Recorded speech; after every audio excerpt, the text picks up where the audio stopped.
The rest of the story. June 1936.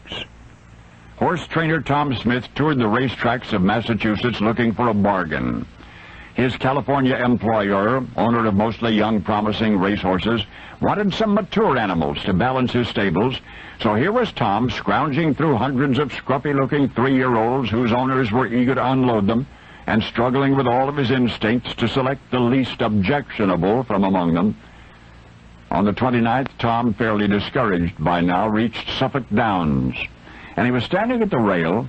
He was watching the motley parade of soon-to-be has-been horses pass from here to there, when one of those horses, a runty, stubby-legged, muddy-colored little misfit, stopped right smack in front of Tom and stared him down.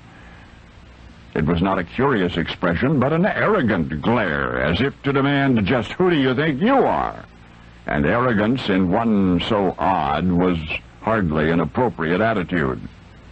And it was not just the animal's appearance, but his gait. As he approached, Tom had for an instant thought the poor creature might be lame, and yet a closer look at the asymmetrical knees, which did not permit the legs to straighten, revealed the anatomical source of his lopsided walk and his permanent semi-crouch. Now, by any reasonable measure, this was not a racehorse, and his record confirmed it. 16 races, 16 losses, the last 3 by a total of more than 25 lengths. And furthermore, he was lazy. He was a late sleeper, a big eater who successfully connived to defeat every kind of training regimen his frustrated handlers had devised. But for some reason, he was reluctant to disclose Tom Smith wanted him. Tom's employer, Charles Howard, was incredulous. The finest trainers in the big leagues of racing had had a crack at that worthless horse, and now Tom, an obscure newcomer to these ranks, with just 1 year's experience in a mainstream stable, was presuming to possess some special insight. The sheepish answer was yes.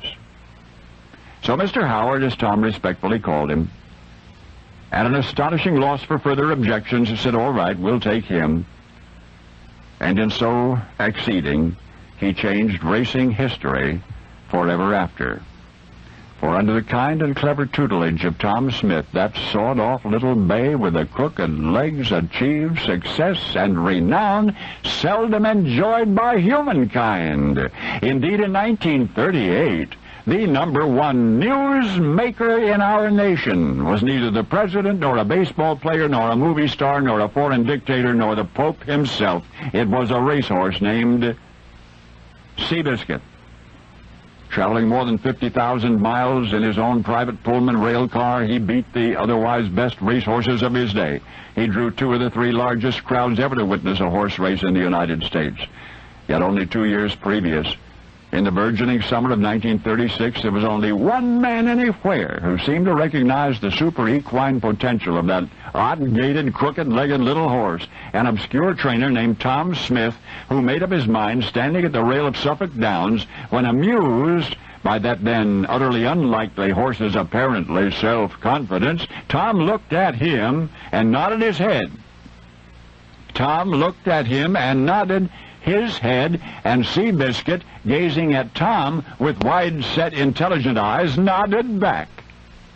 You see, Tom didn't choose that horse. The horse chose him. Now you know the rest of the